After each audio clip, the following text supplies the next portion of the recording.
Hello everyone, welcome to my channel and welcome back to my another new vlog. আমি সুদীপা আবারও নিয়ে চলে এসেছি তোমাদের সামনে একটা নতুন ভ্লগ ভিডিও নিয়ে। তো আমার ভিডিওতে তোমাদের সবাইকে অনেক অনেক ওয়েলকাম। আশা করি তোমরা সবাই খুব খুব ভালো আছো। তো যেদিনকার ভ্লগটা তোমাদের সাথে শেয়ার করছি সেই দিনটা ছিল হচ্ছে 2024-এর 26শে নভেম্বর, আর হচ্ছে গিয়ে 9ই অগ্রহায়ণ। জানি জানি জানি এক যুগ আগেকার ভিডিও দেখতে ভালোও লাগবে না, কারণ গ্রীষ্মকালে আমি শীতের ভিডিও দেখাচ্ছি, ভাবা যায়? তো যাই হোক, আমি বাপু ল্যাথখোর মানুষ, আর সময়ের সঙ্গে সঙ্গে ফ্লুয়েন্টলি, মানে আমি ফ্লোতে চলি না।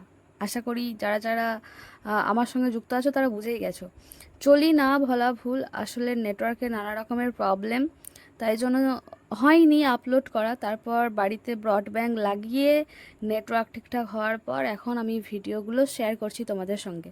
তো যাই হোক, এই যে নতুন করে দুর্গাপুজোর পর যে নতুন করে বিয়ের সিজন শুরু হয় না, সেই সিজনের এই দিনটাতে ছিল প্রথম নিমন্ত্রণ। ঠিক আছে, আমি একটা গাউন পরে নিয়েছি, একদম রেডি হয়ে গেছি। ঠান্ডা বেশ ভালো ছিল। আর যে দিনটা ছিল সেদিনটা ছিল হচ্ছে কি আমাদের পান্তা নবান। নবানের পরের দিন ন্যাচারালি খুব ভালো মন্দ খাওয়া দাওয়া হয়, যাদের যাদের এই ব্যাপারটা আছে তারা জানো। তো আমাদের সেদিন ভোজ ছিল। যাই হোক, আলটিমেটলি আমাদেরকে বাড়িতে কিছু করতে হয়নি। এনিওয়ে, তো আমি রেডি হয়ে গেছি, আর এদিকে মাও রেডি হচ্ছে আর কি। তো সোয়েটারটা পরে নিলাম। আর এই সোয়েটারে না সব সৌন্দর্য ঢেকে যায়, যদিও আমি রাস্তাতে যতক্ষণ ছিলাম ততক্ষণই পরেছিলাম, তারপরে তো বিয়ে বাড়ি গিয়ে খুলে দিয়েছিলাম অ্যাজ ইউজুয়াল। তো যাই হোক, রেডি সেডি হয়ে গেছি, এবার যাব। জানি ভিডিওটা দেখতে অট লাগছে, তাও তোমরা একটু ম্যানেজ করে নাও, কি আর করবে বলো। তো মা এদিকে রেডি হয়ে গেছে, বাপিও রেডি। আর আমার বাবা যেখানেই যাই সেখানেই না আমার মামার দোকানের থলেটা নিয়ে যায়। খুব সুন্দরভাবে আমার মামার দোকানের প্রমোশন হয়ে যায়। আমার মামার দোকান হচ্ছে সিউড়ির স্নেহা টেলিকম, আপাতত সবচেয়ে বড় দোকান মোবাইলের। তো চলো, এই যে টোটো চলে এসেছে, মা আমি বেরিয়ে পড়েছি। আর আমাকে দেখেছো, পুরো জমের জার লেগেছে, বুঝতে পেরেছো? আমাদের বাঙালি ভাষা এটাকেই বলা হয় আর কি।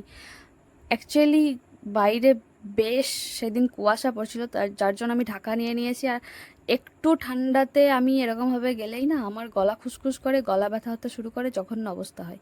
যাই হোক, বকবক করতে করতে বিয়েবাড়ি পৌঁছে গেছি। বিয়েবাড়ির গেটটা জাস্ট অসাধারণ করেছিল, লাইটিংটা ব্যাপক সুন্দর। তো যাই হোক, যার বিয়েতে এসেছি তার কথা বলি। যার বিয়েতে এসেছি সে হচ্ছে আমার বাবার বন্ধুর ছেলে। ভাবা যায়, আমার থেকে কত বড় আমার দাদা। এই দাদা সত্যি ভীষণ ভালো, আমাকে ভীষণ ভালোবাসে। আর এই দাদাকে আমারও ভীষণ ভালো লাগে পার্সোনালিটি, আপাতত।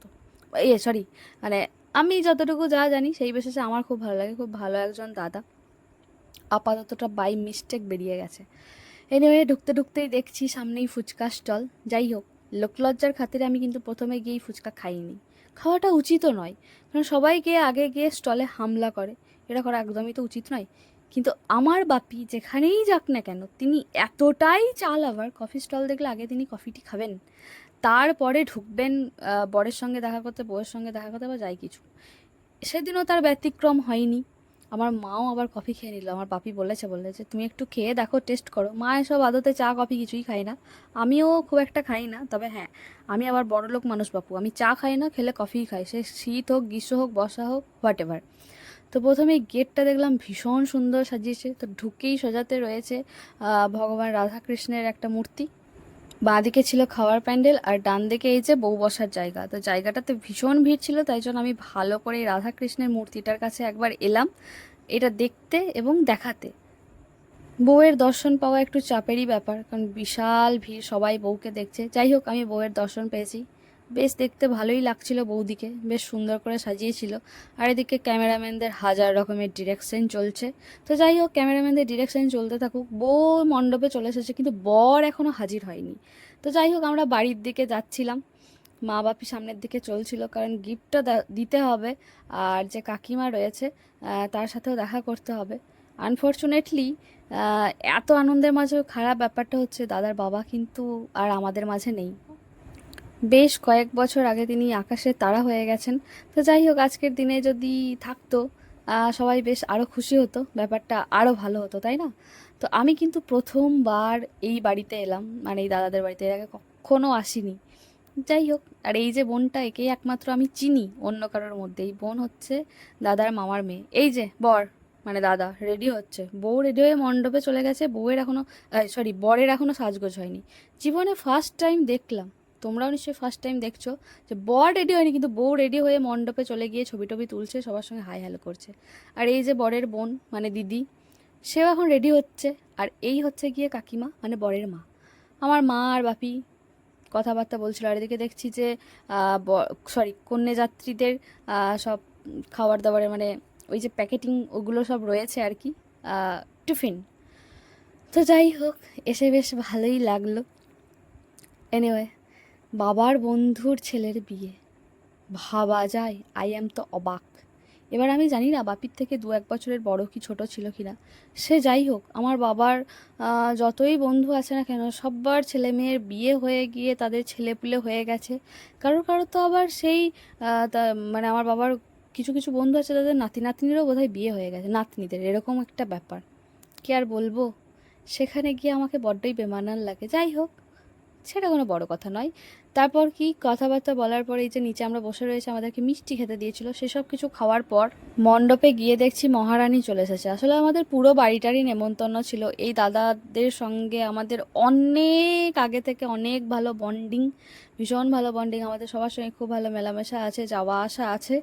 কিন্তু যাই হোক, আমি জীবনে প্রথমবার এসেছি এই বিয়ে উপলক্ষে দাদার বাড়িতে, এর আগে কখনো আমার আসা হয়নি। তো যাই হোক, এইদিকে দেখো ক্যামেরাম্যানদের কেরামতি, এ কী বললে, ভাবা যায়, মানে ওই ক্যামেরাটা এতটাই ভারী, বৌদি ঠিকঠাকভাবে ধরতে পারছিল না, আর ওকে দিয়ে ছবি তোলাবি।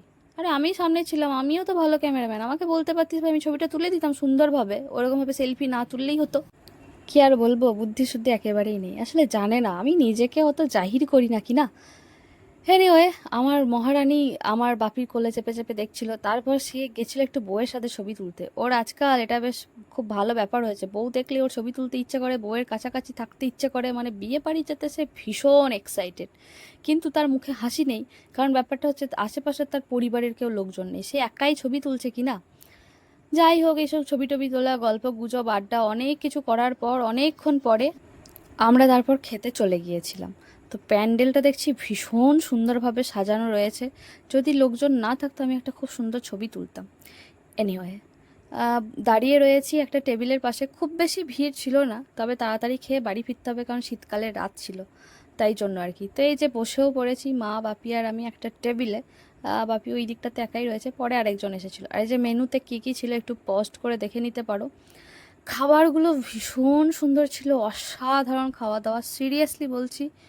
মানে ভোজ বাড়িতে গিয়ে না ভোজ খেয়ে একটা তৃপ্তি, মানে বিশাল রিচ খাবার নয়, কিন্তু যে খাবারটা ছিল অসাধারণ সুন্দর, মানে খেয়ে বেশ ভালো লেগেছে। এবার হ্যাঁ, এই সমস্ত কিছুতে কিন্তু যারা খাওয়ায় তাদের হাত থাকে না, কিন্তু যাই হোক, কিছু কিছু ক্ষেত্রে লাক ফেভার করে যায়। তো প্রথমেই স্যালাড, সস আর কাটলেট চলে এসেছে, বেশ ভালোই লাগে খেতে। তারপরে এসেছে বাসন্তী পোলাও, এই পোলাওটা অসাধারণ সুন্দর বানিয়েছিল, বেশ ভালো খেতে, সিরিয়াসলি, মানে প্রতিটা খাবার অসাধারণ টেস্ট, মানে না বেশি ঝাল, না বেশি তেল, না বেশি মশলা, বেশ সুন্দর রকমের কম্বিনেশনে তৈরি, অসাধারণ।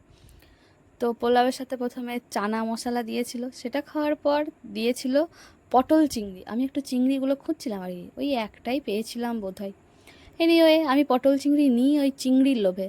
তারপরে এসেছে আলু পোস্ত, সাদা ভাতও খুব সম্ভবত ছিল, মনে করতে পারছি না। তো আলু পোস্ত আগে আমি কোনো দিনই খেতাম না, কিন্তু আমার দিদি শিখিয়েছে যে না, পোস্তটা খাওয়া উচিত, ওটাতে নাকি শরীরে ভালো ভিটামিনের কাজ করে, মানে শরীরে ভালো পুষ্টিকর আর কি ব্যাপারটা। তো তারপরে এসেছিল সোসটেপার মাটন।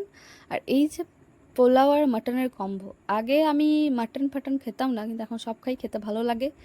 আর পোলাও আর মাটন বেশ ভালো, তবে আমার ভালো লাগে ফ্রায়েড রাইস আর চিলি চিকেন, ঠিক আছে, আর তার থেকেও ভালো তো বিরিয়ানি ডেফিনেটলি। তারপরে এসেছিলো চাটনি আর পাঁপড়, আর ছিল সন্দেশ, আরও ছিল মিষ্টি, কিন্তু আমি সেই মিষ্টিগুলো খাইনি কারণ আমি মিষ্টি খেতে ভালো লাগে না, সন্দেশ খেতে ভালো লাগে, তাই সন্দেশ নিয়েছি। আর এর পরে পরেই চলে এসেছিল এই যে বাটিতে গরম জল হাত ধোয়ার জন্য, আর ছিল আইসক্রিম, আর ডেফিনেটলি হজমোলা ছিল।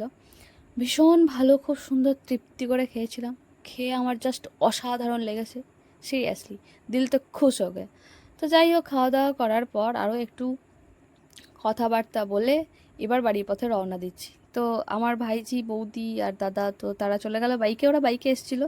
আর আমরা কুয়াশাতে এই যে কাঁপতে কাঁপতে টোটোতে করে বাড়ি যাচ্ছি, ভীষণ কুয়াশা ছিল সেদিন, তবে রাস্তাটা অপূর্ব সুন্দর লাগছিল। তো এই ছিল সিজনের ফার্স্ট বিয়ের ভ্লগ, দাদার বিয়ে বলে কথা, ভালো দাদা একটা। তো সেই ভ্লগটা না শেয়ার করলে হয়, জানি স্রোতের বিপরীতে হাঁটছি, তাও তোমরা একটু অ্যাডজাস্ট করে নিও। আশা করি তোমাদের ভালোই লেগেছে এই ভ্লগটা। তো ভালো লাগলে অবশ্যই like, comment, share and subscribe করে দিও। দেখা হবে নতুন কোনো ভিডিওতে, ততক্ষণ তোমরা সাথে থেকো, পাশে থেকো, সুস্থ থেকো, ভালো থেকো।